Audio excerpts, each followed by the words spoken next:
You're right, Anthony. Thanks for seeing me. It's wicked to finally meet you. Now, I enjoy my food, so I've decided on a career in catering. I thought you might be able to share with me some helpful tips or the best way in getting started or what I might need for the future in this industry. Well, it depends which part of the catering industry you want to go into, of course. It's a massively diverse industry, you know, whether you're going into independent restaurant sector, hotel sector, whether you're going into canteen work, canteen cooking, you know, hospitals, prisons, whatever.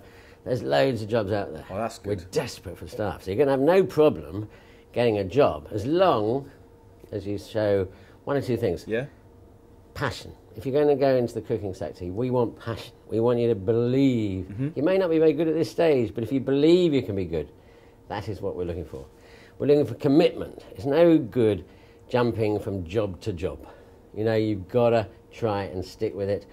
Build up a good CV, because it's going to be invaluable to you in your future. When you go for other jobs in other parts of the world, other parts of the country, having a good CV where you can be seen to stick with the job, not rushing from job to job to job, that will be invaluable. Yeah. Now, the other thing you've got to do, of course, is some training. Now, for me, as a restaurateur, I would prefer you came to work in my restaurant as a rookie, just came to work. Just, you know, you start on very small tasks, build yourself up. But what I would suggest is you do a day release course at a college, which is government funded. You'll learn all your skills. If you were to do a full-time course in that college, which some chefs may suggest, by the way, Really? you will learn the skills and you'll learn how to cook, but you won't build up that energy, that enthusiasm you need for a restaurant, the speed. Then so many chefs, once they've done a course, go into the industry and they get lost because it's so frenetic, so fast, and they walk away and they've lost 2 years hard work. So be passionate, show commitment, get well trained, and don't take any nonsense from any employer, okay? Oh, wicked, that's great. So, if I wanted to go into the restaurant trade, is an apprenticeship the best way?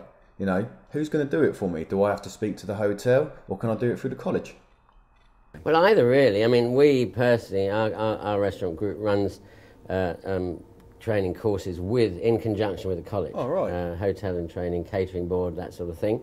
That's the best way to go. Really? You can go to a college, and they will also organise it. If you say you've got a job, you need the job first, which is not always easy to get jobs. But I have to say, in this day and age, the catering industry, of all the employers out there, is always looking for staff. It's not on the decline.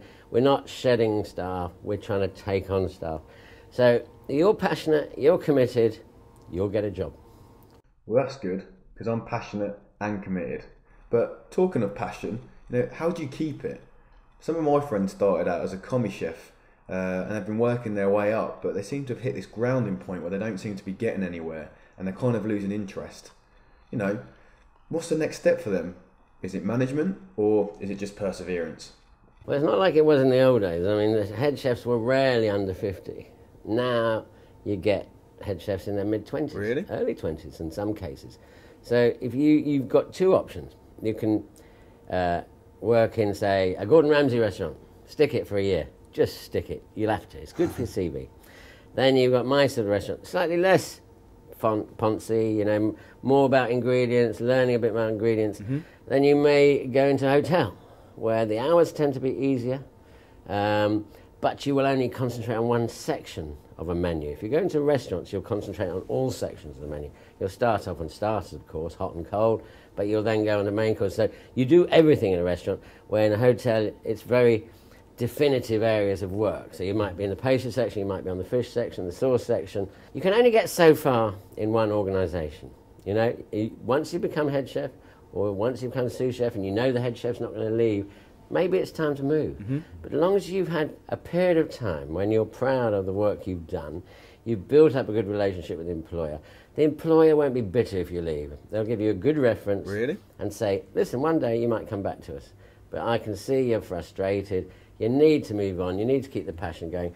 Go and look in different areas, you know, there's the food service is massive, you know, whether you're actually producing the goods, whether you go into butchery, learn butchery skills, or whether you go into the fish area of fish, learn the fish skills. Oh, right. But it's great to have an all-round training. If you want to work Yeah. and learn and one day own your own restaurant, You really have to learn every single department.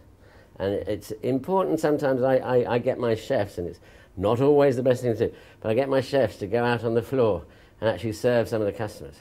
And that builds their confidence skills as well, because cooking, as is in life really, is all about confidence. I love cooking and preparing food. It comes naturally. But what about business?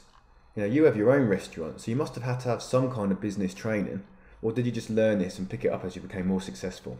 Well, I did it back to front. My grandmother refused to let me become a chef because she said, darling, people downstairs do that sort of thing. She was quite posh. But actually, I did a management degree in hotel and catering management. And then I've always loved cooking, so I wanted to do that. But learning those skills definitely did me a favour. You know, you have to learn about your profit margins, your percentages, your staff ratios, all those sort of things, which any head chef will teach you, Right. as long as you ask.